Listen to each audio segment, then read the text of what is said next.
Well, Havok's sick.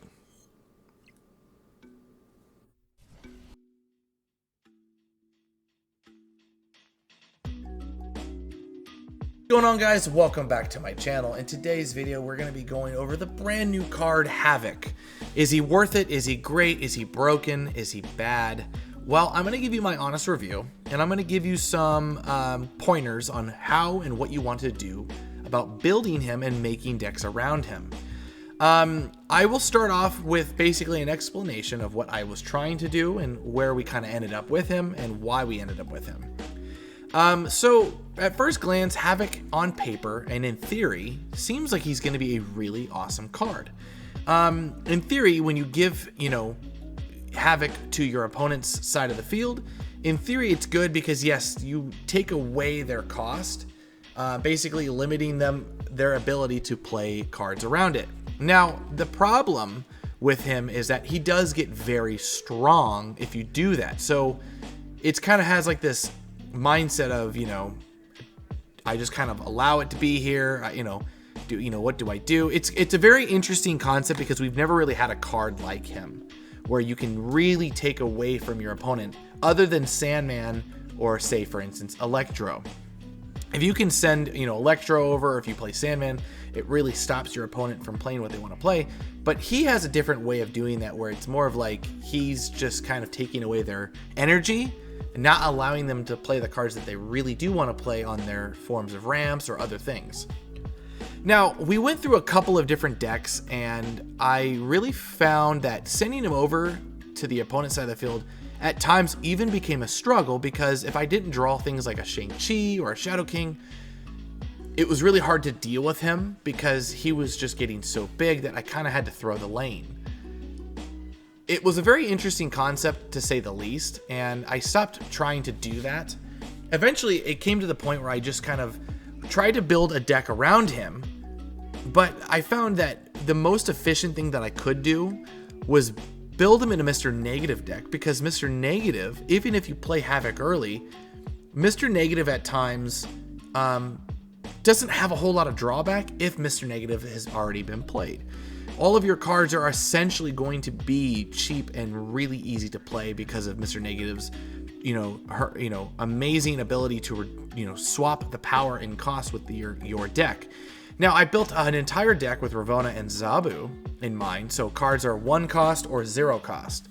Now, this is a complete and utter just makeshift kind of deck. You can build it to however you want. This just happens to be the one that I built, and I had a lot of success with it.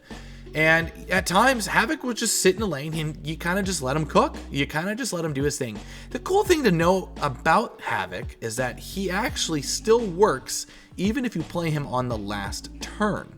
His ability will still activate even if the turn ends, because it reads in his card description. It says it right here. After each turn, you lose 1 max energy, and this gains +4 power. It's just note, it's not at the start of your turn, but it's at the end of your turn. So if you play him as your last card, he's going to get that 4 power, which is fantastic. The hard part is that you can't really copy him or anything like that. You can't really run things like Taskmaster with him or anything like that. But what we ended up doing was we kind of made this awesome deck. And now I'm going to give you a kind of a rundown. Is he worth it?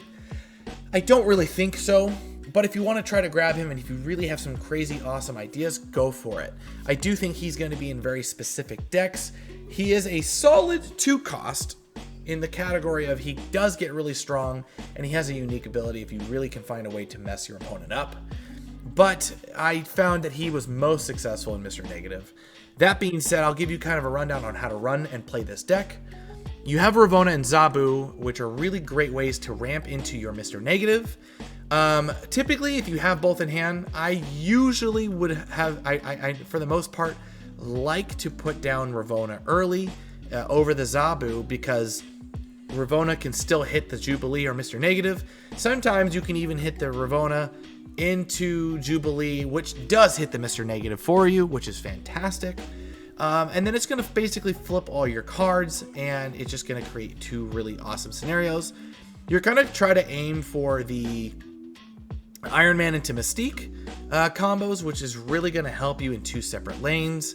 And then you're going to use things like Bishop and Wolfsbane and sometimes even White Tiger on, you know, on Wong and things like that. Just kind of build that abundance of power.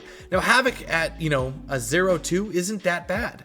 I mean, you play him whenever you can, and you don't really lose anything because the cards you're going to be pulling out are going to be really beneficial to you. So I really just found a lot of success with this. We had some really solid 8-cubers. I'm going to show you some videos of basically how he works and where, you know, a line he kind of works in this deck. And if you want to just see how his ability works and kind of gauge firsthand, where does it hinder me or where does it hinder my opponents, you can kind of take a peek at that. With that being said, if you guys can, please don't forget to like and subscribe, as I work really hard on these day one videos and I get every brand new card every single week. And yeah, with that being said, don't forget to like, subscribe, and let's go ahead and get into the video. Okay. All right.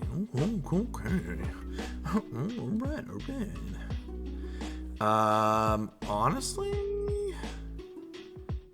I'm gonna go for Jubilee in hopes that we hit this Mr. Negative.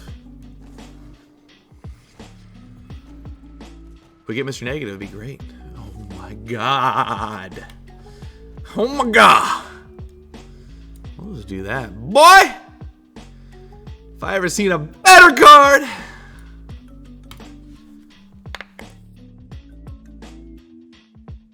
Excited. Really excited.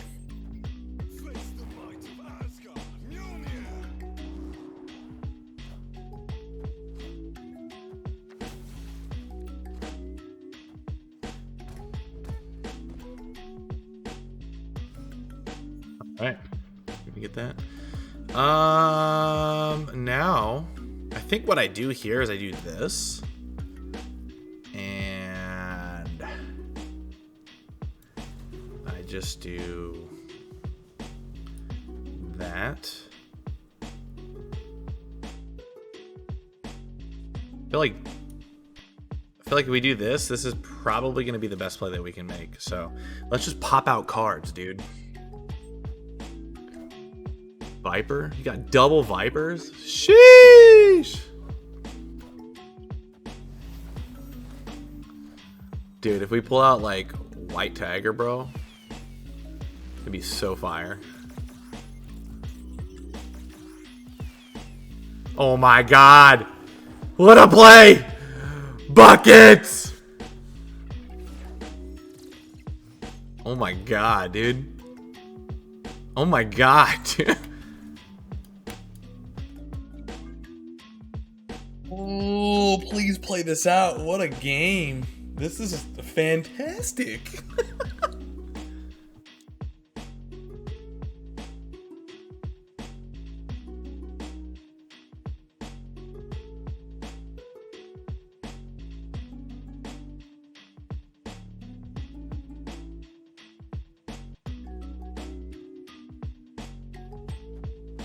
Actually, we're gonna win this. Hands down. He didn't even play the damn. He didn't even play it out. He left before it finished. What the heck?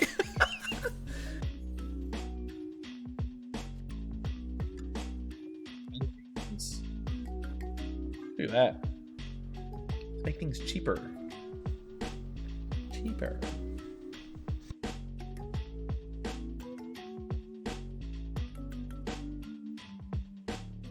Might not put Bass in this deck though. Because if Rabona and Bass just don't work well together.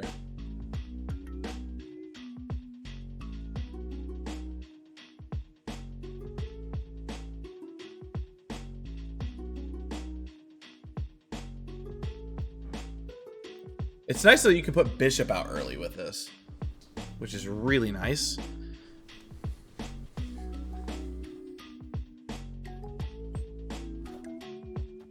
Guy's name is Modat. Modat.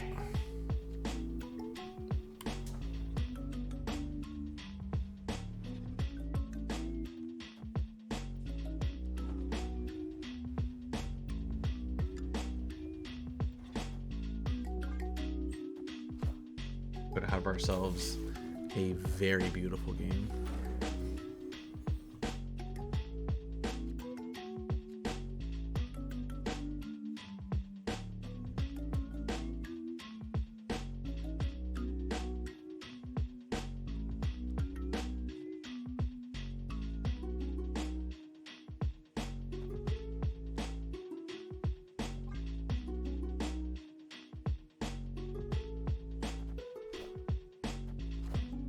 I'm excited to see how this is gonna play out. Okay. It's pretty good. Yeah, Shang-Chi.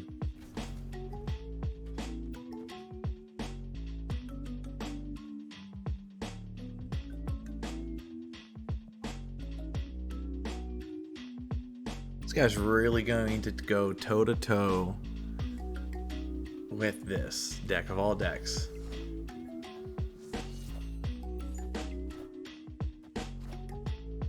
I am Iron Man. Okay. I am Iron Man.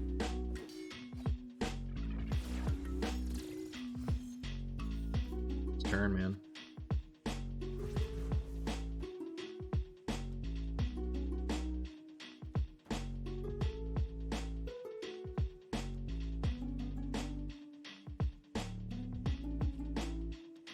Hold.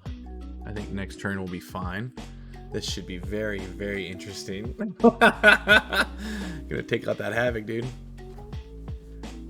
Stereo, okay.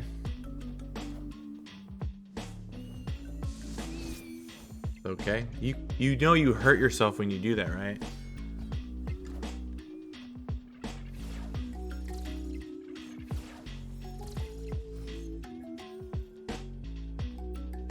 Good.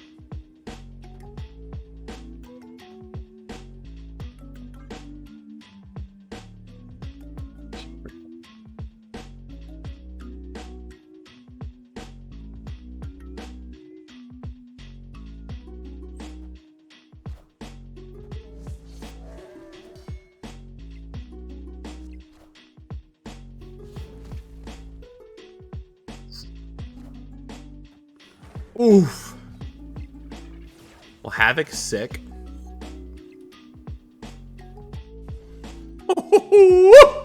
Let's go, baby. Hey, you made it to the end of the video. If you guys can, please don't forget to like and subscribe and hit that notification bell. And I will catch you guys in the next one. Peace.